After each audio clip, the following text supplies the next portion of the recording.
Cool. Let's jump in. February 18th, 2022. This week, we will start at the top. So SLA and food logging dashboards. So Chris has continued to build out, well, really our Snowflake and retooled databases continue to be really beneficial and continue to improve those capabilities with new dashboards to help us dig into specific areas of the business and usage metrics that we can then build into all areas of our product development and our business planning. So this week, specifically SLAs and food logging dashboards are, we're going to start integrating more awareness of how the product is being used into how the product develops and into our membership planning and pricing, et cetera, et cetera.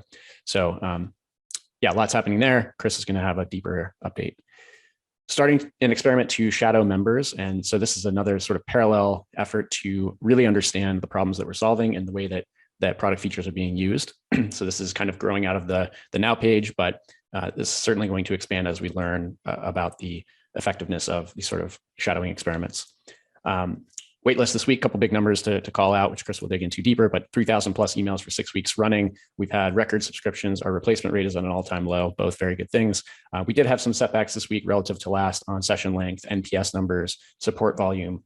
So definitely some lessons that we can learn from the way these fluctuate week over week. A big one for me, because I loved his book so much, we're going live with Rich Roll. You can see a picture of the first ad placement landing page in the middle there. Rich is really awesome, and his journey super inspiring. Very proud to have him as part of what we're doing.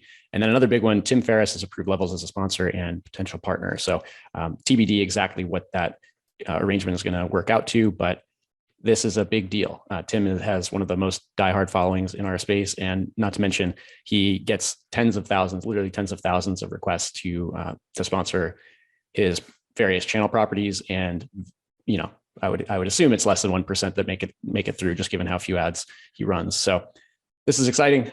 More to come there. David Sinclair's what and when to eat for longevity video was by far the most viewed, more than 2x the number 2 spot. So pretty awesome. That Levels features prominently in that episode. And then Chris and Mark Bell both joining. So a couple of VIPs to touch on there. Taylor was on Just Jenny's SiriusXM live show this week. We've had, I think this was 3 episodes that we've got here, but Lauren made her debut with Bridget. We had a Digital Nomads episode recorded. Dorothy from Airbnb recorded with us. So lots of great whole new level episodes coming soon. We had new memos drafted on sort of an evolution of the DRI role and product management. So I think this is going out to the team very soon, but lots has been learned over the past few weeks and months on the DRI position and or label and what product management means at Levels. So this is going to be really helpful. And then Maz pushed out a membership project actions and phasing draft. So that'll also be coming to continue to transform the membership strategy that he wrote into forward action. Dom is joining as a sub-investigator on our second huge IRB. So this is a really exciting one. Taylor is our principal investigator, but Dom has agreed to participate as a second investigator, which really lends a lot of validity to what we're doing. Obviously, not that Taylor doesn't have that validation, but Dom has been doing this sort of large IRB research for a very long time, and he's at an academic institution. So just a lot of credibility there. And then tracking towards initial liftoff in May. So just want to get that down on this first slide here. There's a lot of moving parts involved in what liftoff actually means and what we mean by that, which Jam will give us a deeper insight into. A couple of other cool things. We had some nice Twitter shout outs this week, including that Levels gives you superpowers, which I think is better than wings. Maz was on Harry Glorikian's show this week, which Maz continues to make his way around the podcast circuit. We had 4.7 million views on this sort of like Mr. Beast offshoot video. So Mr. Beast is like the #1 YouTuber in the world.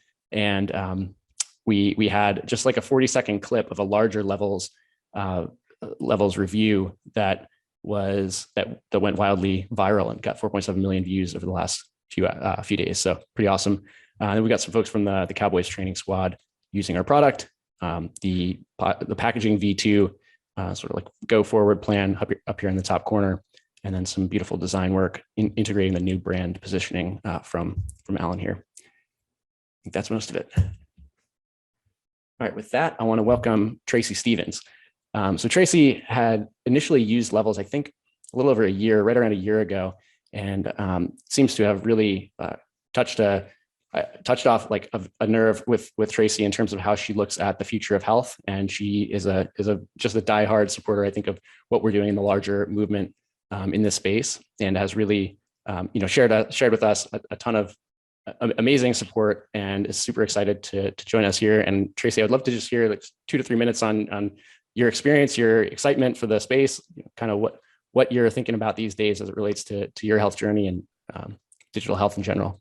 As someone who spent their career in product management, I just want to go on record as saying I took objection with that last podcast, and I have a couple things to say about that in another time if that's ever an opportunity. So I'd love to hear your feedback for sure. All right. So thank you guys for inviting me. I want to tailor this to whatever would be most useful, but I came across levels as on several of the podcasts I listened to. I can't tell you which one was actually like the final trigger, or in marketing language, the last attribution in terms of which one I used to jump the line and sign up with, but I did that, and I got the sensors. I actually took a while to put them on. I don't remember why, but I wrote in asking for a refund because I remember just looking at them for so long, and I think I pushed it off because I thought it was going to be more intrusive than it was. And I thought, oh, I'm going to this event or that event, and I don't want to put them on now, or I'm traveling and I don't want to have to do it then. And I kind of created this situation in my mind that it was going to be more complicated, or maybe I'd feel it more than I really would. So I actually asked for a refund, and luckily I didn't get one, because then I ended up using it for the first time last summer and got some really great insights. I was already kind of on a path to my own health and wellness, and kind of this midlife, I would say. I'm 51, and I would say, just really started to have some learnings that helped me have this optimism around it's not all downhill from here, that we kind of get this mindset of like, as you age, things are just going to start falling apart, and there's really nothing you can do about it. And I think just because of the influences, I was doing a lot of reading. I had a catalyst from a naturopath, a friend of mine who became a naturopath later in life, who kind of set me on this journey of, what I was eating. And even though I thought I was eating healthy, I grew up in the 80s, and I think one of the big books that was pretty influential for me was Gary Taub's Good Calories, Bad Calories. I read that book, and I just thought, oh my God, we were totally duped. We were completely duped. And almost everything I thought was like healthy was not healthy. And so I think for me, it just became this like empowerment around my own health and wellness. And I did a ton of reading. Just a ton of podcasts have been great for me, because I listen to them all the time, like walking the dogs, all this stuff. I'm constantly listening to podcasts, and just, a number of the people have really helped me identify areas that I want to work on. I've used my Aura Ring for like 3 years to focus on my deep sleep and try to optimize for that, really refine what I'm eating. And so where levels played in that journey was, I think I'm doing really well. Like help me kind of tweak and refine what I'm doing. So I'm not diabetic, I'm not pre-diabetic, but I thought I don't know a lot about where my blood sugar is at any given time. So I used that, and I really learned a few things about, both things that I would eat, like you talk about, I could eat the same thing, but depending on when I ate it, or what I ate it with, or what I did immediately afterwards, could really influence my blood sugar. So, or blood glucose level. So, those were kind of my key learnings, and I did it for a couple of weeks. And then I had my own health issue that I had to deal with. And, that's kind of inspired me in another way too, because I've done a lot of like self-diagnostics, not self-diagnostic, but like ordering things myself and almost trying to triangulate it and figure out like what the key issues were for me, like what were the real important things that I had to focus on. And that's something I don't think is really happening. And, certainly people think their doctors are doing it. And I could tell you the doctors were not doing anywhere close to what I was doing in terms of like the blood work, the GI map, the genetic stuff. And so I think I'm really interested right now in kind of the triangulation of those things to figure out, like, for any individual person, almost like where's your weak link and where's the thing that you really need to focus on to have your optimal health.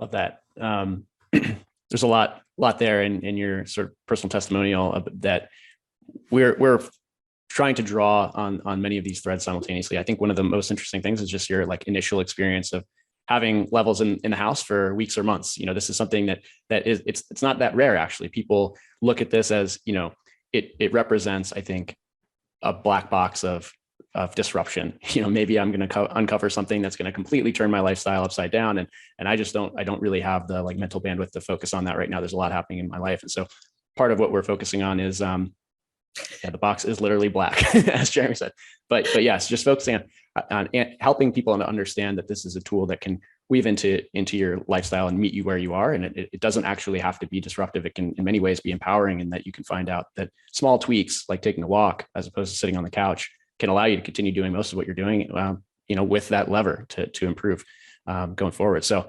love that. And then just generally speaking, you're ahead of the curve with how much data you're tracking and how forward thinking you are about collecting blood labs and integrating with sleep data and understanding like your holistic health position. But that's something that we need to scale across people who don't really think about these things today.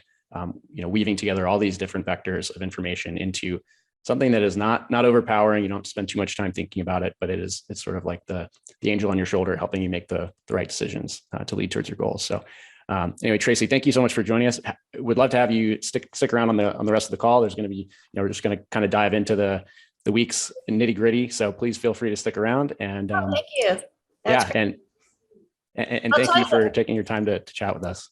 You're welcome. And one little thing in closing, I'll tell you, I would love a little almost like elevator pitch for the CGM, because I'll tell you, a lot of people see it on me and they ask about it, whether I'm working out or I'm at yoga or just around whatever. And I feel like I haven't figured out that short little answer to say to somebody who there's a lot of interest, and especially kind of at my age, we're in this phase where we feel like we want to solidify the foundation for the next 50 years kind of thing.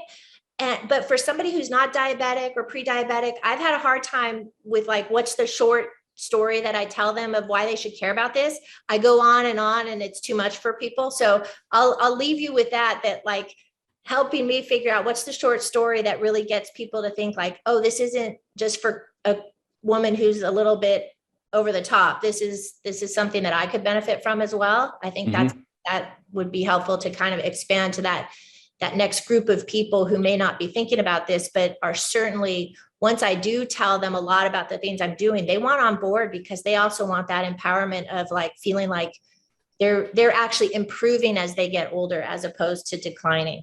Yeah. We call it the prayer internally, but it's the one-liner is levels helps you see how food affects your health. And so that kind of applies to everyone. We all have to eat food and we all want to know how our bodies are reacting to the choices we're making. So it kind of encapsulates that. Eventually, as we add additional layers of information around sleep and exercise, food and lifestyle, how food and lifestyle affect your health. That tends to like kind of catch an edge for most people. And then, if they're interested in more, then I think just your personal experience is the best way to explain how you've woven it into your lifestyle. So, but that's a great point. We're constantly trying to improve our messaging and help people understand this isn't something for esoteric biohackers. This is something for people who want to know how food is affecting their health. So, yeah, exactly. Yeah. Well, Tracy, it was great to chat with you. Thank you for setting aside some time on Friday. And, the whole team really, really appreciates hearing directly from members like yourself. Thank you, guys. I appreciate it. Thank you. All right. Let's see. I think there's a quick aside. Taylor.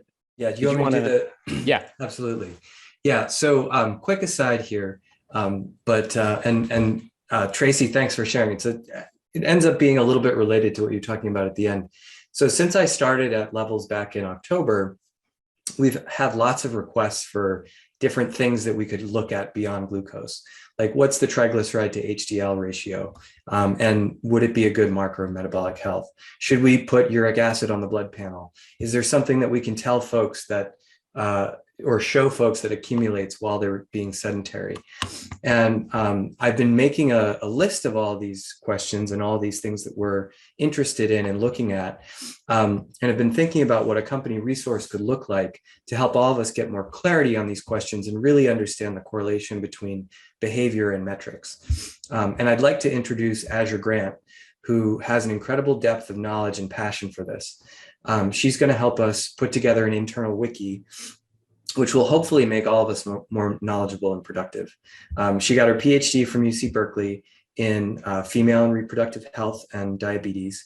She's been working on how we can infer hormonal and metabolic state in peripheral time series data. And she self-professes to love organizing projects with self-trackers. So I'd love to give Azure a chance to introduce herself to the team. She's going to be a consultant with us for the next couple of months. Hi, everybody. Hey, can you hear me okay? Yeah. Nice to meet you all. I'm a big fan of you guys and I've been hearing about Levels for quite a while now. Yeah, as Taylor said, I've been working with the quantified self community and type 1 diabetes community for a while and am really excited about what we can do with CGM data and feel like you guys are really leading the way for what you can do with time series analysis and metabolic and overall hormonal health, as well as in data literacy education. So super excited to work on this project and to get to know you all better. Awesome. Thanks, Azure. And by the way, she's put together a 24-page document in about 3 days. So we're really excited about how fast she's moving. So I'll pass it back to you, Josh. Thanks, Azure. Excited to work with you. Perfect. Likewise.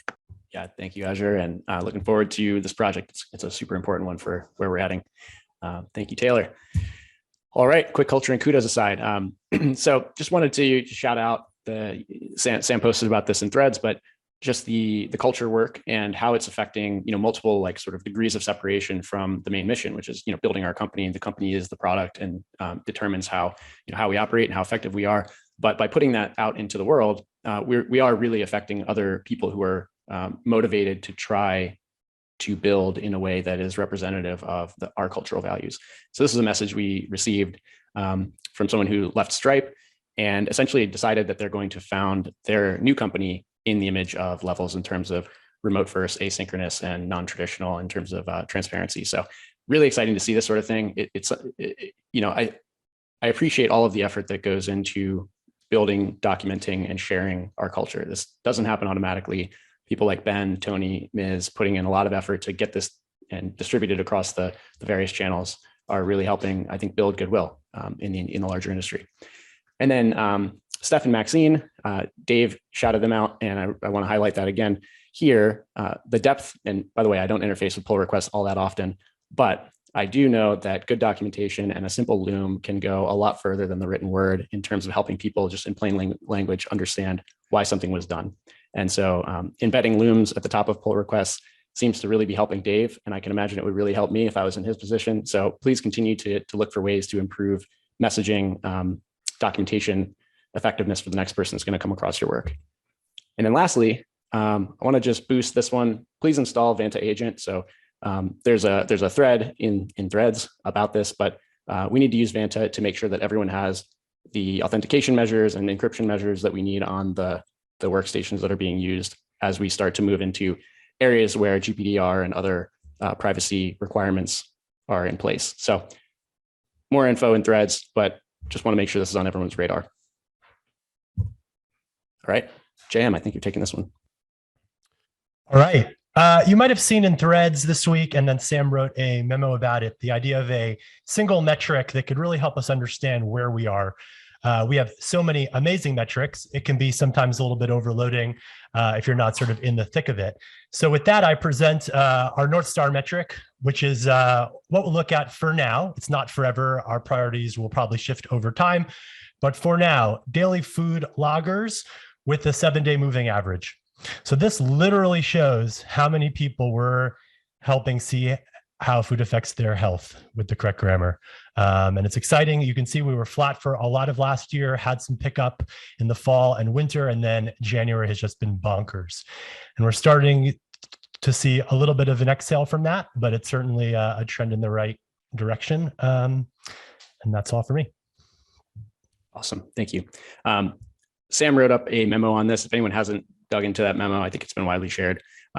It's a good place to get some more background on why we are choosing certain metrics to track. There's a lot that goes into this, more than I realized until reading through the background there. Thanks, Jan.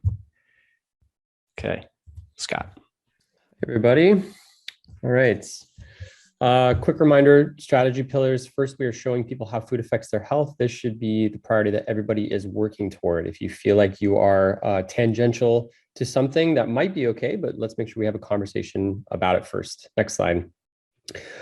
Quick with me, actually you can go one more ahead. The last couple of weeks, I've been sort of alluding to the great shifting that's going to be happening of people. Oh, sorry, we forgot Maxine, refresh please.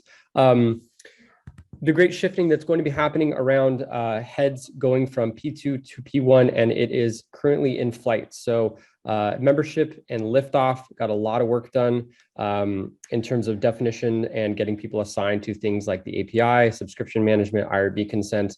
And so you're going to be seeing faces moving over. Again, this is a great thing. So we are going to be working pretty exclusively on liftoff, and now for the foreseeable future, we've got a couple things around data warehouse. Gabriel's working on a kind of a what's new widget that's going to go in the app. But in general, we are working on all the right things. And so this is just our accountability slide to make sure that we are assigning people where they should be going. So if you are not on either liftoff, make sure that we just have a good understanding of what you're working on. Again, it's totally fine, but we need to have a conversation before that. So I'm very excited. A lot of things taking shape just in terms of definition around how we're going to manage IRB subs alongside the existing prescription subs, getting the API work done, some cool UI enhancements or usability things that are going to come from that. So a lot of good work going on right now. That's it for me. Great. Thank you, Scott. All right, Maz with the async. Hi, everyone. We shipped the membership strategy memo last week, which describes how membership is the implementation of our business strategy and also the promise to our members. And to be successful, every aspect of our business, whether it's product engineering, marketing, sales, ops, business, has to be aligned to deliver on that promise. And that promise is two things. One is to create value for our members more than the price they pay.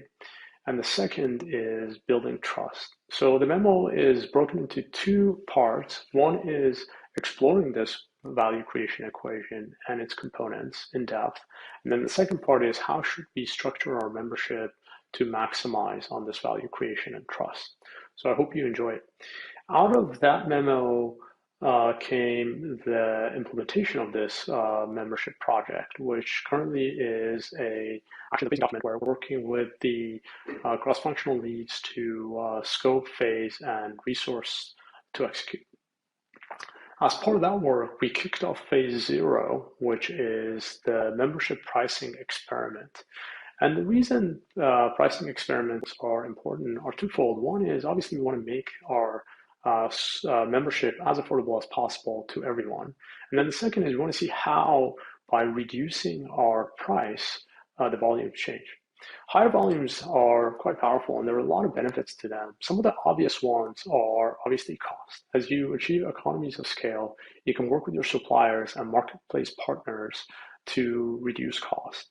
You can also spend less on advertising and cost of acquisition, and spread your fixed costs over a larger volume, which means per unit cost will be lower. So there's a lot of benefits on the cost side having higher volumes. There are some maybe not so obvious ones, and that's really around influence. The larger we get, we will have more influence on entities like regulatory bodies, like insurers and payers, which may be part of this equation in the future, and also bad actors like food companies and other folks.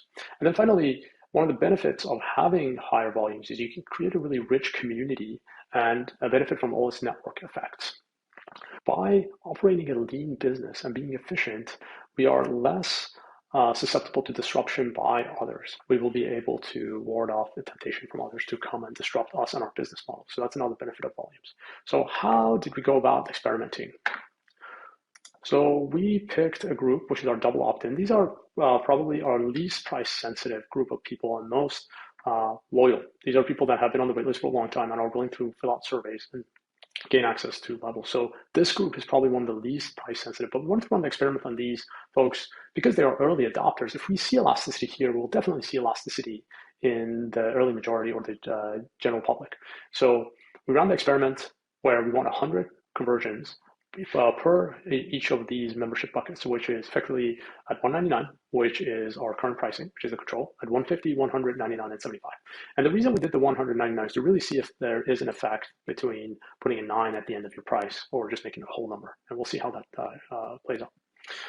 It's important to mention that we are still early. We've only powered this about a third of what we need to, so there's still some noise here, but we want to share the results, interim results with everyone. So on the blue chart here, you'll see the conversion rate. So for the 199 conversion is about 13.7%. And an interesting thing is happening on the 150, and we're not sure if this is noise or it's a psychological price where it's responded poorly, but we'll know as this gets more conversions. But what you expect also on 199, we are seeing a higher conversion. And between 199, it's too early to tell because of our numbers. So there's no conclusion here yet, but it's interesting. They're roughly about the same. And obviously lower prices yielding a higher conversion on the 75. So if you translate those to what percentage of higher conversion we're seeing a 21% higher conversion on the 100 and a 30% on the 75. And if you translate that to elasticity, it's about a half point of elasticity. So by reducing price by X%, you're seeing half of that an increase in volume. So it's still early, but it kind of tells us that there is some elasticity in demand versus price, and we should expect to see a higher one in the general population. So there are other tests that we will run that's more representative of the general population to see how our volume will change as we change price. Thanks. That's it. Awesome. It's a super important experiment. Thanks, Maz, for the update. Yeah, I look forward to the end of that. There we go. Jan. All right. So we had a soft-ish week, our 4th week live.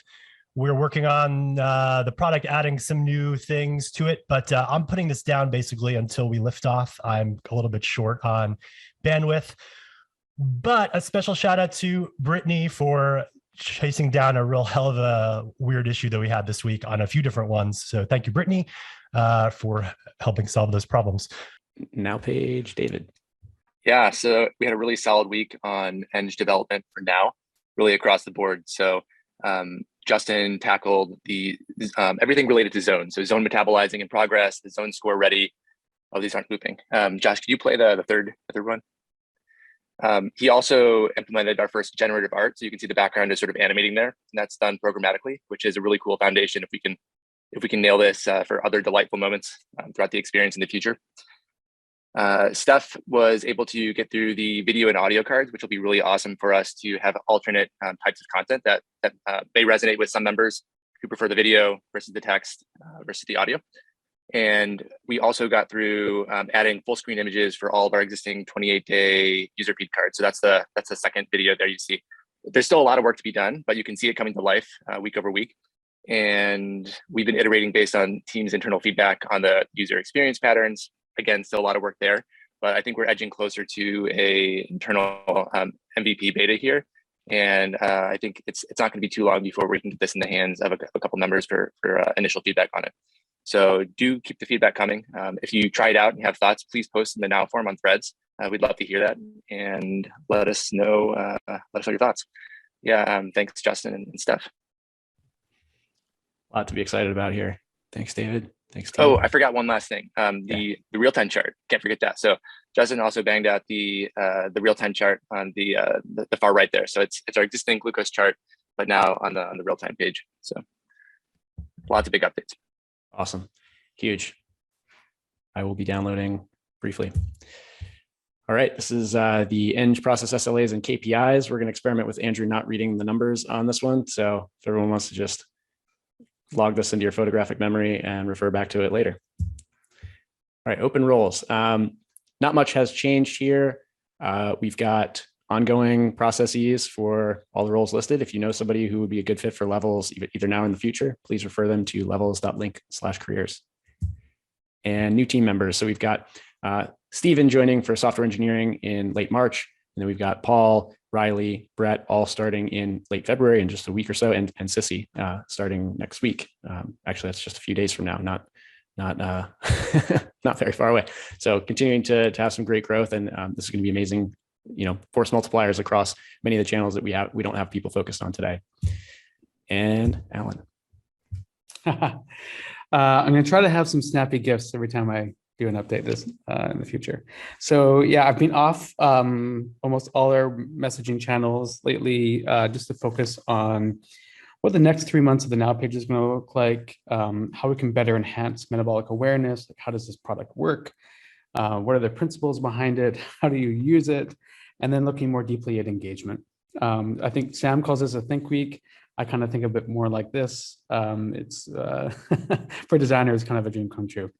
Next slide, please. So a lot of that is just building out a giant prototype so that you can get a feel for what each aspect of the app is going to look like in the future. And this is going to be something that we go back to, so you get sort of a sense for how different sections are going to evolve, what can engineering work towards, give you a bit of a better sense than all these random looms that we put together and you see in real time.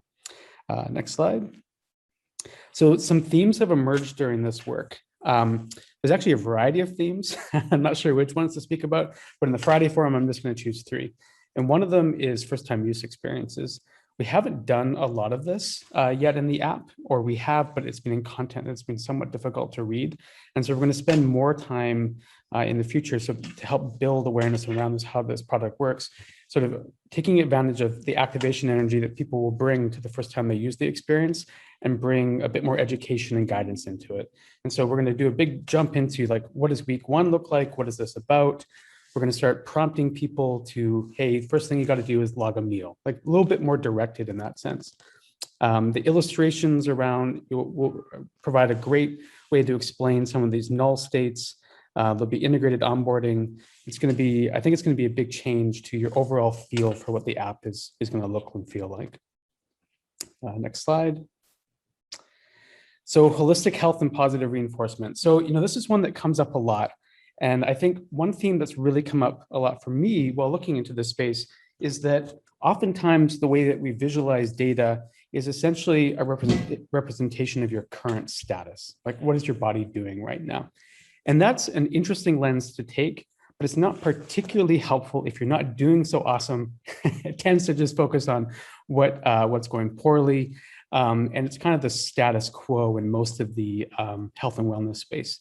So what we're going to start experimenting with doing is taking a bit more of a positive lens on healthy habits and expanding our understanding and representation of data to be a bit more holistic in nature. There's a lot of things that go into improving your health. It's not just diet, and we've talked about that many times before. It's really finding ways to acknowledge the wins across everything that you do in your health and wellness. And so that includes sleep, that includes diet, exercise, stress management. And so we want to acknowledge that, and we're going to have visualizations that support that and really reinforce the good things that you're doing. The other nice mechanism that I like about this is that it allows us to kind of define wins individually for almost any type of user. So just getting a good night's rest, that could be something that we celebrate. We're really trying to change almost redefine your identity around health and wellness. We can't do it just around food, because for some people, they're just not able to make as many positive choices in that space as we might like. Next slide. And then the third one, engagement or sticky food logging. Everything comes back to food logging for Levels. It's just such an important part of the experience. I know JM was talking about it being our North Star metric. And so right now, what happens when you log a meal? Well, do you look forward to it? A lot of people don't. They're kind of neutral, right? And then you wait for 2 hours. And then during that time, you're kind of not really engaged with the app. And then eventually you get a score. And your reaction to getting that score, you've waited a long time. The score you get, maybe it'll make you think, maybe you're a little confused, or sometimes it's like a thumbs up. But I think for the most part, we know when we're going to get a good score when we log some food, because it's relatively healthy, right? Next slide, please. So what we would like to do around food logging, we need this to be sticky. It really needs to be something that people look forward to doing. And so when you're going into log a meal, it's more of a, what am I going to get? And it can't just be the score. It has to be more than the score. That period of time with which you're waiting, that's a huge opportunity for us to deliver some engagement, to deliver some delight, make it positive, reinforce good behaviors, and celebrate our users. We essentially want to be an ally for our users. So right now, if you go to the next slide, You can see we've talked about this, metabolizing screen, and this is just visual representations, and it's just sort of, more in the generative art space. As it's metabolizing, perhaps we have these designs in the background, and these are like kind of fun and pretty, but they're not going to do a lot around engagement, right? You'll see a couple of them, you get used to it, you won't think about it much longer. Next slide. So what we want to do, though, is we want to be an ally for our users. We want to celebrate them. It has to be more than just visual. We want to be able to have people feel like they're going to log everything and anything. We've got to be the company that nails food logging.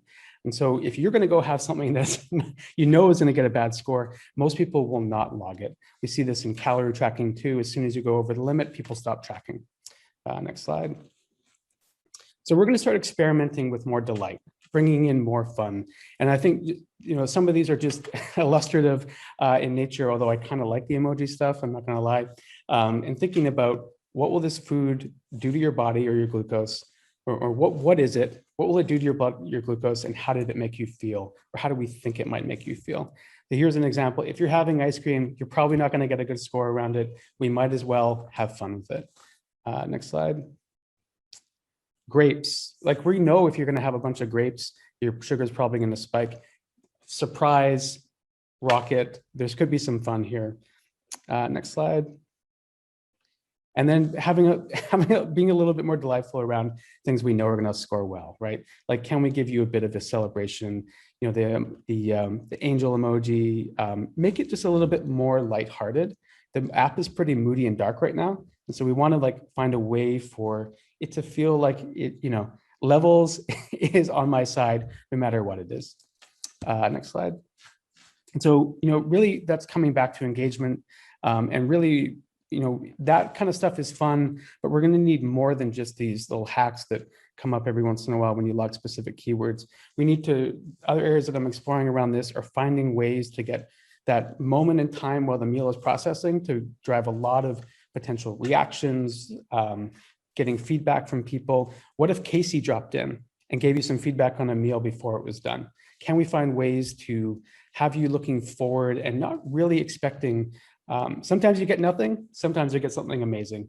Part of this is really, we're going to go deep on sort of variable reinforcement schedules, and looking at ways to really drive engagement here. So I think that's it. I'm going to probably sign off soon and go back to work, but thank you very much. Pretty awesome update. Yeah, so much there. Can't wait to see some of this stuff come to life. Thanks, Alan. All right, we've got LJ with the Hey everyone, I'm LJ and I hope you're having a lovely Friday since we started this week with a sweet Valentine's Day. So sharing with you here the weekly progress report from February 7 to 13.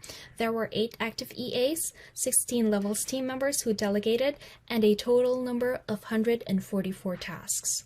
To give you more details, these are the total number of tasks delegated per levels team members. We were just down by few numbers because from the prior report I gave you, we were able to accomplish 158 tasks, which is pretty normal because that specific week fell on an end of the month and first week of the month, wherein we have a lot of tasks and reports to submit. So again, if you want to delegate a task, please email athena@levelshealth.com or simply send a task via Athena's voice memo app.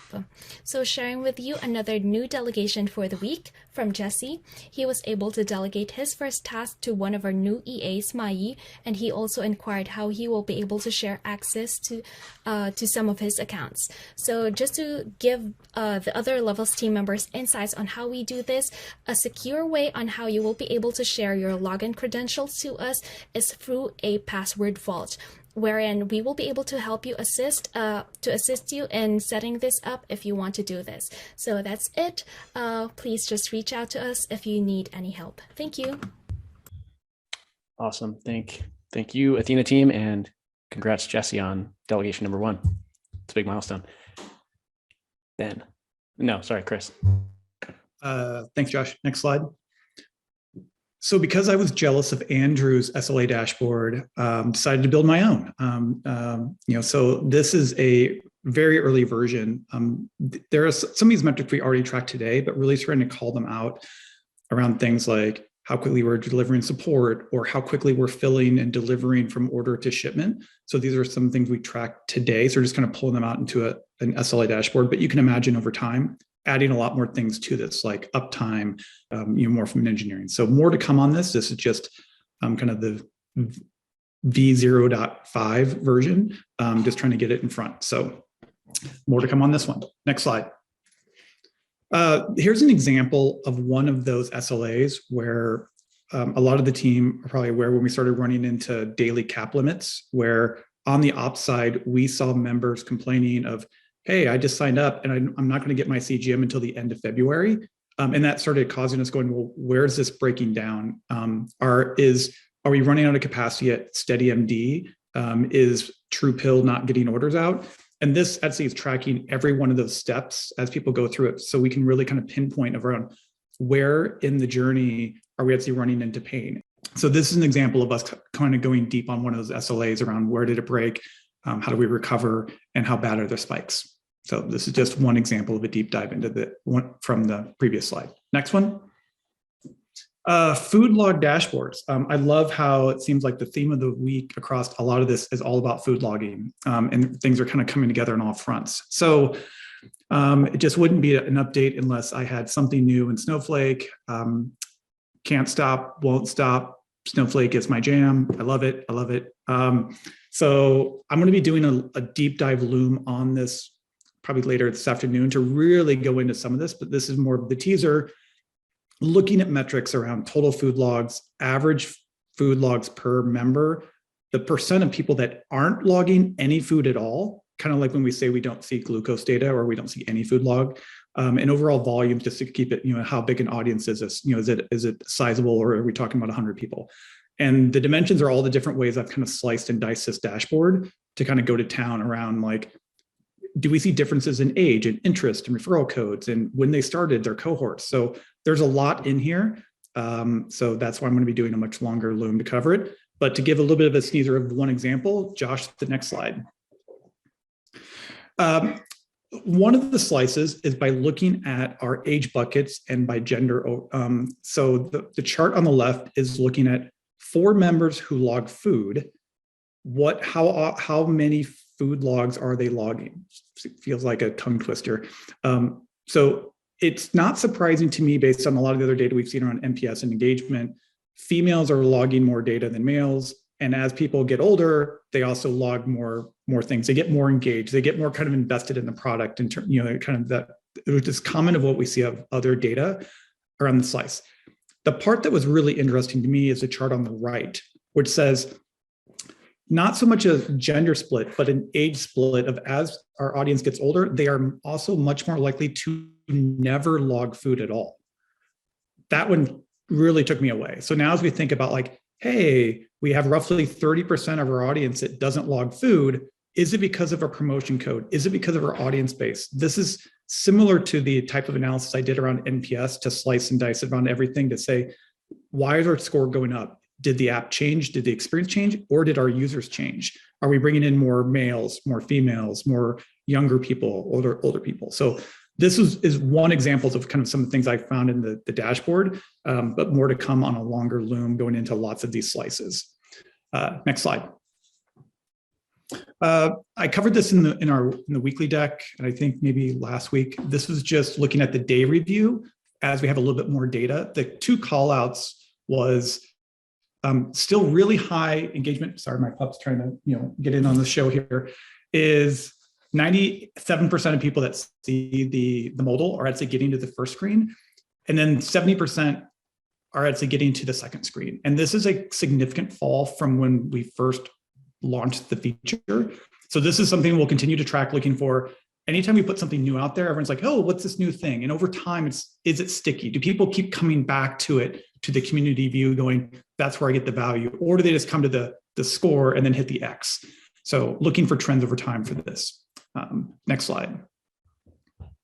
But it's great to see people sharing when they actually enjoy it. And this was someone who posted in our Levels Facebook group around that they've achieved their personal goal, and another member joking around, did you only eat bacon to achieve such a high score?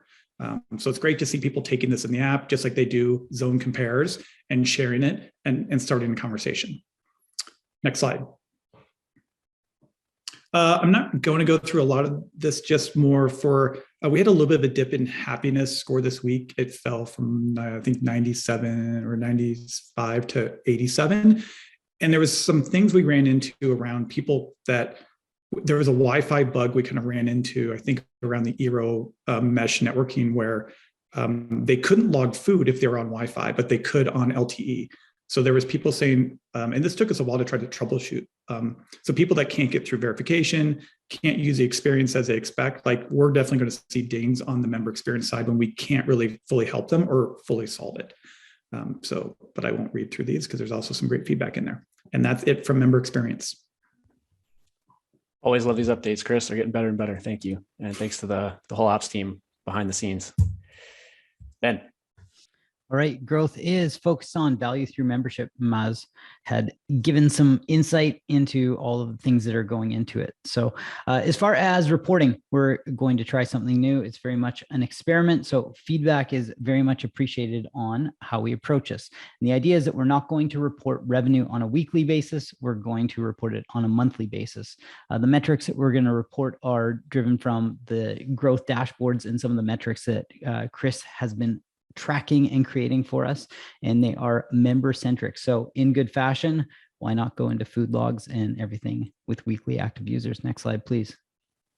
So what we're looking at here is weekly active users on a rolling basis. We're at 4417, and that line, to allude to what Chris was saying, is the percentage of members who are actually logging food in a week. So the number right now for this week is roughly 2,500 people. If you think about it, if our goal is to show people how food affects their health, and less than 60% of people are logging food, it's hard to show them how food affects their health. So this is a great product metric, and it's something that we should start thinking about more. Alan had alluded to it in the way that we can give people insight into some of these things and make the product more engaging. So we'll keep reporting this if it's helpful. Again, feedback very much welcomed on this being one of the dashboards and one of the metrics that we're tracking. Next slide, please.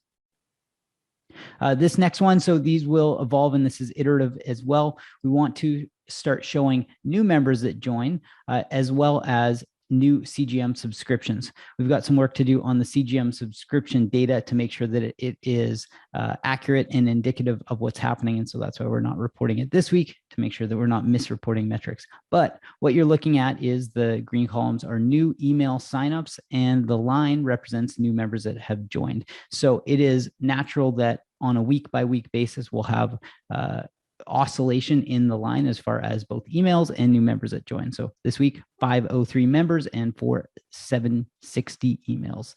Next slide, please.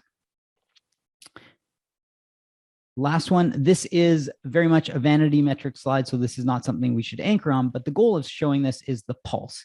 Where are we heading in a macro direction as far as growth and scale goes?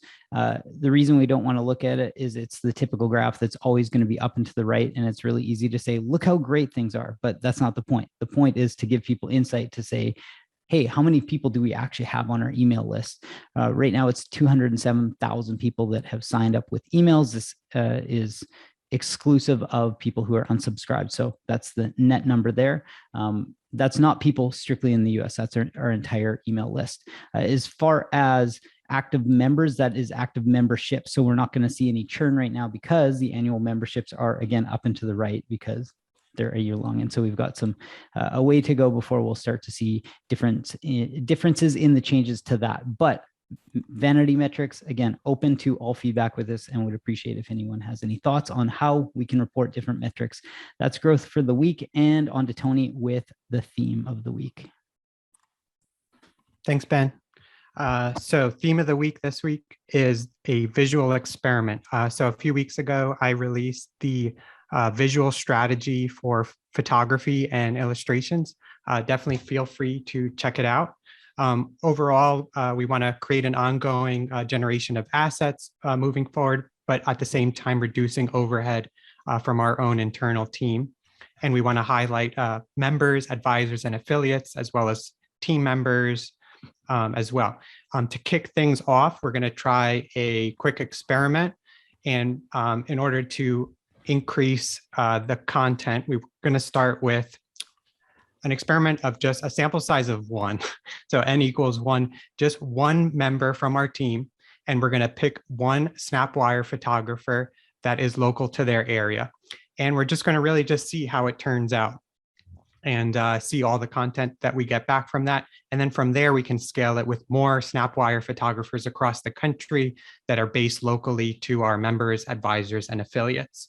And so that's it for the visual experiment. Awesome. Thanks, Tony. Thanks, Ben. Looking forward to the experiments. Tom.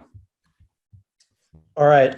Some weekly highlights. First, starting with the podcast advertising world. Our first Rich Roll podcast went live this week, so we're excited about that. So far in the last day, 0 conversions.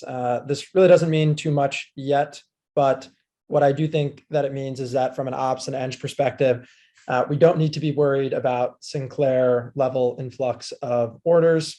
It's really interesting. I mean, we've said this a million times, but we really don't know how this stuff is going to perform until it goes live. It's really not as simple as taking, expected download numbers and a conversion rate.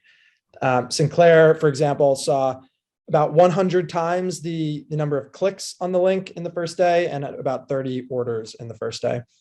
Okay, moving on. Tim Ferriss, this was the big news this week. So Tim and his team have officially given us the go-ahead that we are approved to sponsor his different media entities, namely the podcast and his newsletter. So at this point, we're just kind of balancing the dance, figuring out when we think that we want to start advertising, when we're going to be in growth mode. It's likely June or July that will begin with Tim. And we also, just making a note here, that we moved the Huberman Lab advertising slots back. They were going to start in March, and they are going to be starting also likely in June, maybe the end of May. And then Hyman, keep a lookout for a giveaway happening today at 12 p.m. PST. I think this is going to be huge exposure. We did this with Kelly and got a few thousand new followers, and Hyman has 3x the number of followers. So excited to see how this one plays out. And we're going to be doing a number of other experiments with their team upcoming. We're working really closely with them this year. So excited about a number of things and going to update the team on additional experiments, including a YouTube advertising experiment that they're going to launch pretty soon. Next slide. Okay, a couple of updates on some of the promos that have been driving all of the volume over the last month or two. I'm sort of always looking at this data, but figured it'd be helpful to provide some visibility and just sort of walk through what I'm seeing when I look at it. So Hyman performance update. This is all-time Hyman performance by week. And so these 3 spikes are the 3 big promotions that have happened with Mark Hyman's team. The first is a blog and a newsletter promotion. That was that original video that Mark had made for those who were around back then. And then the second is the first podcast interview drop. And then the third is the second podcast interview drop. Our first interview drop, the one in the middle, generated about 500 new members in 2 weeks. And this second drop generated 175 new members in 2 weeks. So this isn't terribly surprising. This is actually follows a very similar pattern to the other shows where we've done multiple interviews. And this is also what Drew Perowit told us to expect. But it's interesting nevertheless. And when something like this happens, we definitely like to dive in to better understand it. So Drew and his team are sending me an update on the downloads and impressions of both of these shows to just better understand whether this is just sort of saturating his audience over time, or if there are any other reasons that one show might perform better than another. Next slide. And then Sinclair just continues to kill it. It's pretty amazing that it's stayed this steady. This is daily, so not weekly, but daily, and we've remained steady. We hit 1,000 new members from Sinclair this week. That puts them in pretty rare territory, with only Mark Hyman and Dave Asprey are the only 2 others that have driven 1,000 over the course of over a year. And Sinclair did this with a few ads over the course of about a month. And then just a couple of screenshots that I included in here. So top right, David is talking about season 2, which would make us very happy if this launched later in the year. Season 2 of the Lifespan podcast. And then down here on the bottom left, one of the reasons that this performed beyond our expectations is that the download numbers for the show have just been crazy and way higher than they thought. They were expecting about 250,000 downloads per episode. And I highlighted, which you can't really see, but I highlighted one episode in particular, which is the one on what to eat, which included an organic mention of levels that has about 900,000 YouTube views alone, which doesn't include the podcast downloads. So the show has been killing it, and I'm pumped for season 2. That's it. Amazing update. Thanks, Tom. All righty. Here we are at the end. Is Dom with us today? He is not. Scott, you're up. Oh, sorry. Hang on. The number 2 and the number 1's missing. Okay. Wow. Work stuff. I'm excited for hiring as always. I've been having some really good interviews, and I know we've got some offers going out, which is fantastic. On the personal front, yikes. I don't know. Catching up on some sleep this weekend. That's it. Thanks. Very good. John. Yes. The Note app is looking awesome. I'm seeing great updates every single day in the app. And on the other side, the What's New feature that Gabriel is leading looks really nice. It's a small but important piece that we have been missing in our application. So excited to see it coming into reality. Love it. Jesse. Yeah, I'm pretty stoked about Ritual and Tinteris coming aboard. Personally, I don't have a personal update this week. That's it. We're light on personal updates this week. Let's see, we've got JM. All right. Oh, this kind of snuck up on me. On the work side, I mean, I covered it all, but I did actually want to shout out Andrew for filling out the most mind-numbing, like 50-page survey for me. On the personal side, I'm in a new stage of my life where my kind of social stuff has to do with my kids. And I am playing like wingman for my 7.5-year-old to like make friends with the mom and dad of her friend over the weekend. And I don't like it. So, you know, that's it.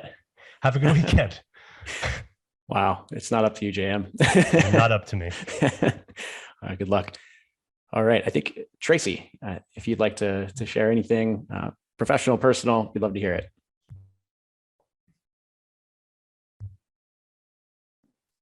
Tracy Stevens. If you, totally up to you. We share just a few seconds on something we're excited about this week, professional or personal, either one. Oh, wow. Put me on the spot. Gosh, I don't know. I've told some people before, I have both my kids off in college now, and I'm planning, one's in Boulder and one's in Oregon, and I'm planning trips out to see both of them, and just reimagining what this next phase of my life is going to be now that I am an empty nester. Wow. Great places to visit. I'll tell you that. Boulder and Oregon. Those are beautiful. Yeah, those aren't bad. Not bad. Enjoy. Thank you. Ms. Yeah, I am very, very excited for the new hires joining next week, but also the week after Riley. Long time coming, and I think it'll be very good addition to the team with a lot of relief for Zach and I. So looking forward to that. On the personal side, I had my mother visiting in town last week. We spent some time up on the coast, this place called Timber Cove, which is up in Jenner, California. Beautiful day, beautiful sun. And the weather this past week has been awesome too. So just really happy to be living here. Amazing. Rob. A couple of things. Number one, had a long conversation that was taped with Scott yesterday about engagement and compliance. Should be in the bank, and you can all watch it. And I think it would be worthwhile for you to do so. Second, I was on Drew Porhit's podcast this week, and apparently he talked to Mark Hyman, wants me to have me on, and obviously I'm no doubt we will talk about levels. Number three, I will not be on the call next week because I will be partying in Miami with Casey. So we should. Can't wait to finally meet her face to face. That sounds fun. And I disagree. I think there's going to be a live stream to the Friday Forum of that party action.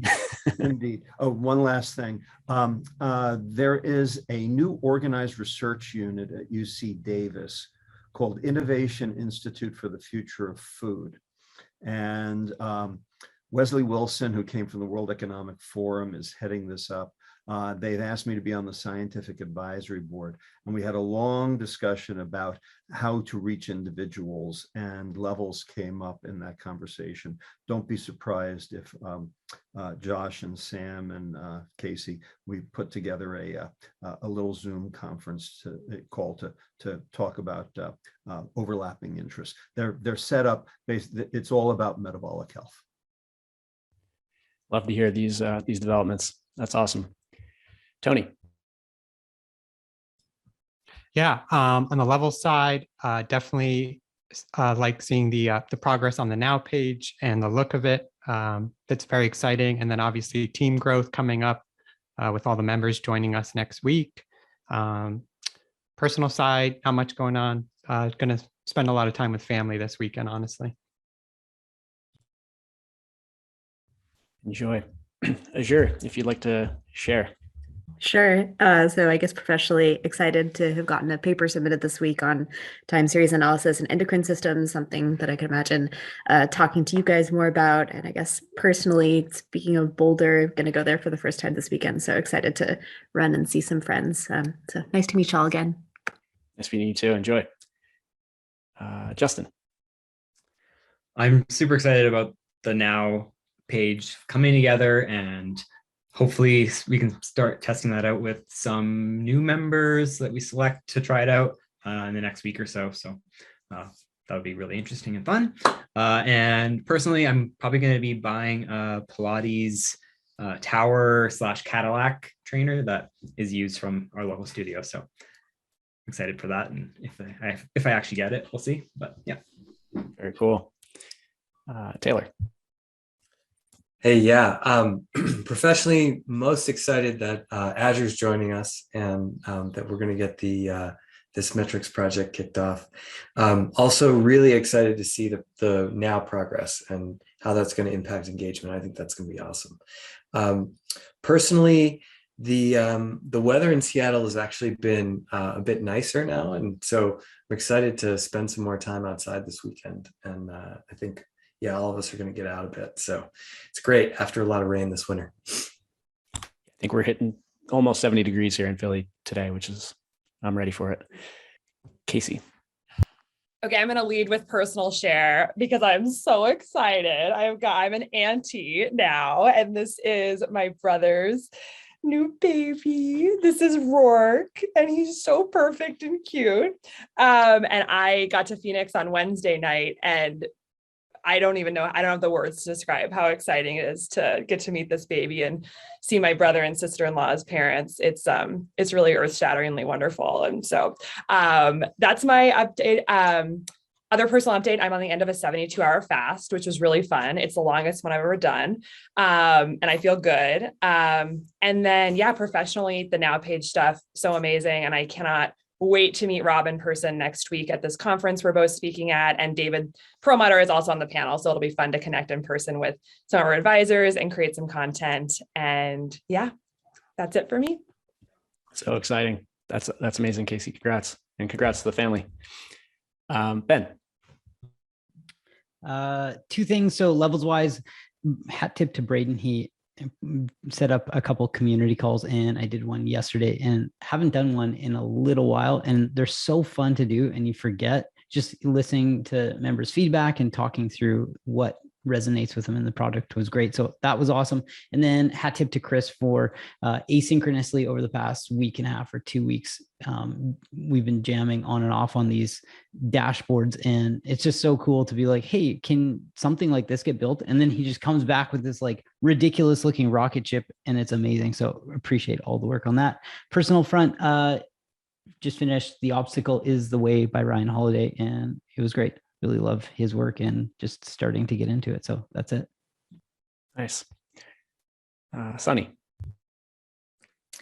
Awesome. I guess I'll lead personal as well. So just wrapped up a large corporate client. That's where I was on earlier for corporate nutrition, and just last call is always great to hear how people are finding massive change through changing the food that's on their plate and giving them some new actionable steps for the next piece. And really it kind of relates to professionally, very excited about growth, seeing the numbers come in and reading the IRBs and then their plans for the future just makes me think, I'm in Help Scout answering folks and having them say how much this has changed their lives and given them just blown their minds open to the possibility. And just thinking in the back of my head going, but wait, we're just getting started. So that's where I'm at this week. Love that. Alan. Yeah, so professionally, I was really delighted to see Justin having fun with the Now page and adding some animation. That was unprompted and he's just jumping in. So I just really delighted to see that starting to come together. And personally, it's beautiful here. It's crazily warm. So looking forward to the weekend outside. Nice. Maxine. Yeah, professionally, so many things to be excited about. I'm especially excited to have Azure joining as well. Her research is so interesting, and I can't wait to see how she's going to apply her expertise to making levels even better. And personally, I'm seeing a childhood friend this weekend, so really excited to catch up with her after many years. Very nice. Fun. Matt. Yeah, levels wise, the Now page changes look awesome. I'm really excited to see that and hear from the members what they think of that. Personally, one of my favorite bands, Mom Jeans, came through town last night, and it was a lot of fun. Going to spend tonight and tomorrow recovering. If anybody wants to check them out, I'm going to post a link in the chat, and I can guarantee it's not a Rickroll. That's the update of the week for me. Mercy. Professionally, the design stuff it continues to blow me away. It's incredible. And then personally, I am in Austin. I'm in my apartment finally, and got here on Tuesday. It's been a long week, but next weekend I'll be in Montana with my whole family. We're going to be skiing, and I will get to meet Chris in person. So I am looking forward to taking some time off. That's it for me. It's gonna be fun. Dave. Personally, getting on top of the lawn. The butterflies are starting to hatch, and the girls have discovered Lego stop motion. So I suspect it's going to be a weekend of, hey, Pa, look at this. So yeah, that'll be my weekend. Sounds like a blast. For me, two things I'm really excited about among everything. The closeness of potential real-time data and what it can do to unlock. I was just watching Alan's update and my mind is blown open, and just thinking about, like, in that 2-hour time frame when you're metabolizing, if you have real-time data, we can start to make predictive recommendations that can help people modify potentially the trajectory in real time. And these sorts of tools and features are going to become available sooner than we think, which is just super exciting. And then Tim Ferriss, I mean, this is still like day one, week one in my mind for this project, and to have somebody like Tim Ferriss about to boost levels is just really, really shocking and weird. So that is awesome. And then personal side, getting super excited for upcoming move, and heading to Montana next week for actually in like 24 hours. I'm flying out there, so it's gonna be a fun week. Maz. Portugal sounds amazing. I have to come and visit. On the work front, I'm really excited about the underlying work that's happening behind the scenes by many folks, including, for example, the great memo that Scott wrote on DRI and product management. It really helps think through how to run the company, and it's foundational. So it's really, really cool to see that work. And I know Miz and other folks are doing a lot of great work as well. So big woo for them. On the personal side, we're going to go up to our place in Sonoma and cut up some trees that have been downed either because of the winter or because of the fires, and plant some new ones. So it's going to be exciting. That sounds like fun. Have a good time. Chris. On the level standpoint, my update was going to be exactly word for word what David just said, but since he did it, I have to now come up with something else new. So I'll say it was just really fun to watch today's Friday forum of everyone, of the laser focused around food and logging. It just feels like everything's coming together around, okay, if this is the main thing and our key metric, And it just like everyone's thinking from design and the app and onboarding and getting people into saying, hey, if like logging food is really where the magic happens, and how do we really, tap into that? So that was just really cool to see on all fronts. And personally, super excited next week to go to Bozeman to see Mercy and Josh. I'm just going to call the shot right now. I am winning levels bingo this year. So just you guys can all fight for second place. So just throwing that out there. Our most rural continental US team member is going to win bingo. You heard it here first, folks. Well, let's see it happen, Chris. All right. Brittany, you're closing it out for the day. Thank you. Yeah, well, being the last person, just echoing what everyone else said, I would say probably one of the biggest highlights from watching today, Tim Ferriss, super excited. Everyone that I listen to on a regular basis, from Hyman to Huberman to Tim Ferriss, it's amazing the support and connection that we have with them. So that's super exciting to hear that news. And yeah, the Now page, design items, so many things. And then personally, nothing super exciting, just excited that's Friday and ready to get outside this weekend. It's starting to warm up here in town. So always excited for that. Thanks. Amazing. All right. Well, we made it in time. It was an awesome week. Really great updates from everyone. And I love Chris's note there at the end, just seeing the singular focus come together through all the updates is really cool.